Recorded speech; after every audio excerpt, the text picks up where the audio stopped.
Moving on, after repeated flip-flop, it appears the Saffron Party has been able to stitch an electoral arrangement for itself in Telangana.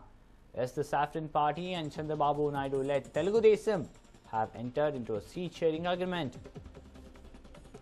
The arrangement came after a mammoth round of meeting between TDP bosses and the BJP functionaries at Delhi.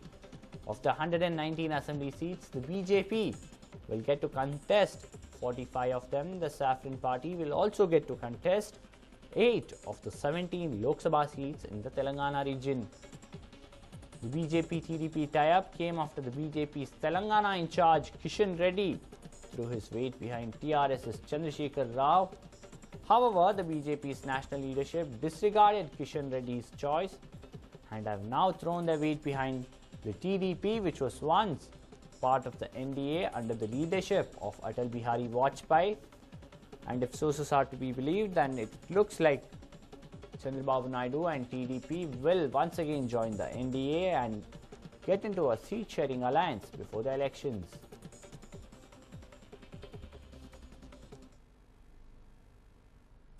Moving on, if you're someone who loves watching Pawan Kalyan on silver screen, this piece of news would definitely find you in cheers. The actor turned politician is not taking a break from movies. He has some other plans in mind. Take a look at what it is.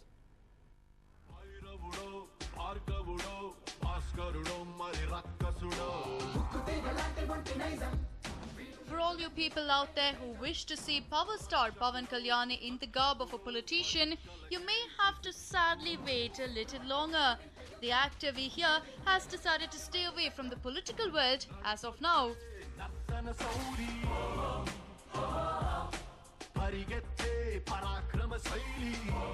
Yes, for reasons better known to him, Pawan Kalyan has finally cut short his political aspirations, saying that he is not ready for the political gamble yet.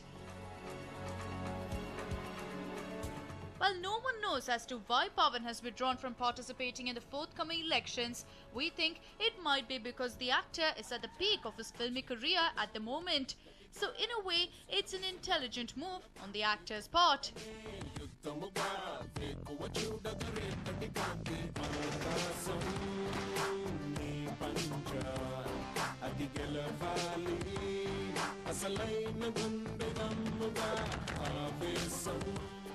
But what about his newly formed party then?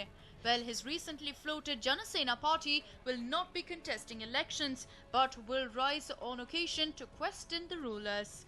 Pawan may have decided to keep his political aspirations aside for the time being, but he definitely doesn't want to keep aside his power to question those in power. Rumors are doing the rounds that though Pawan has dropped his plans with Janasena as a political party, he now wants to do more questioning with a movie.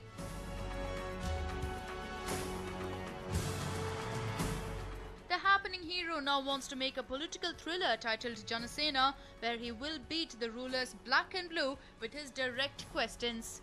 The main motive behind the movie is to teach the general mass what leaders and politicians should actually do, and how voters should demand these elected rulers to work for their better living.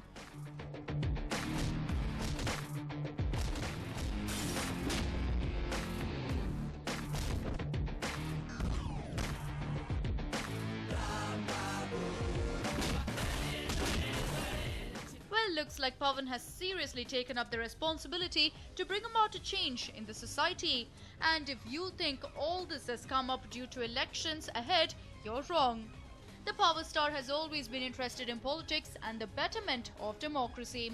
He had even planned for a flick on similar lines titled Satyagrahi, but that was halted due to some unknown reasons. Therefore, with Janasena, he wants to make sure now that the flick will make the youth aware of his ideologies and hence work towards the common good. And to ensure that the film reflects his ideology as well, Pawan is himself writing the script for the film. Well, from an actor to a politician to a script writer, Pawan definitely seems to be on a roll.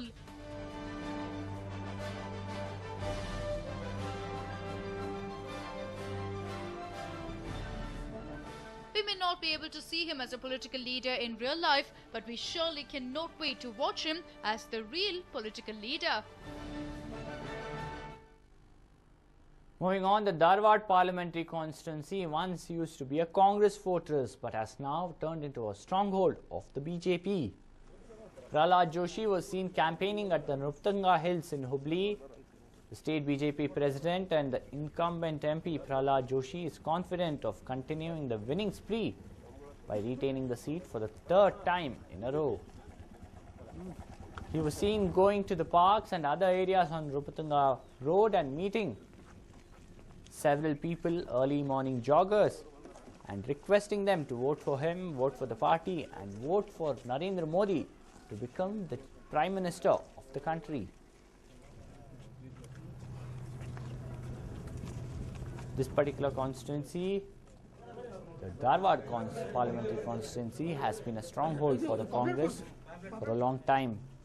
But that has changed in the recent past with Prahlad Joshi making sure that the BJP strengthens its grassroots level workers in this particular constituency, and once again now he's trying his luck for the third time.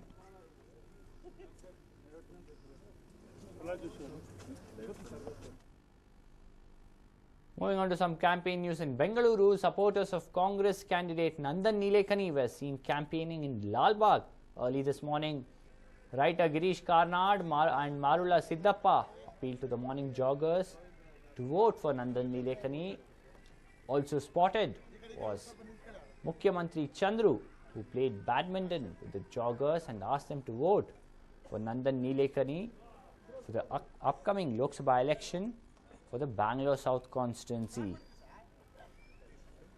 Remember, Mukhyamantri Chandru joined the Congress just a few days back, and writer Girish Karnad volunteered to campaign for Nandan Nilekani and was seen going to houses just a few days back.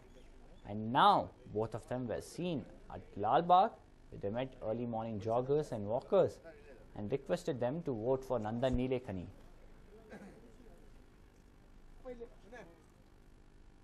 Moving on, Jasmine Shah, an independent candidate in the Thrissur Lok Sabha constituency, is campaigning in a unique manner. Instead of just visiting people and asking for their votes, this candidate has been interestingly not only interacting with people, but is also giving them a free health checkup. Jasmine Shah supporters measure the sugar levels in the blood and also the blood pressure of the voters wherever they visit. This unique campaign by the candidate is to ensure that politicians just don't ask for votes alone, but also establish a close relationship with the voters. It's called Campaigning with Care, and Jasmine Shah wants to make sure that people in his constituency have a good health.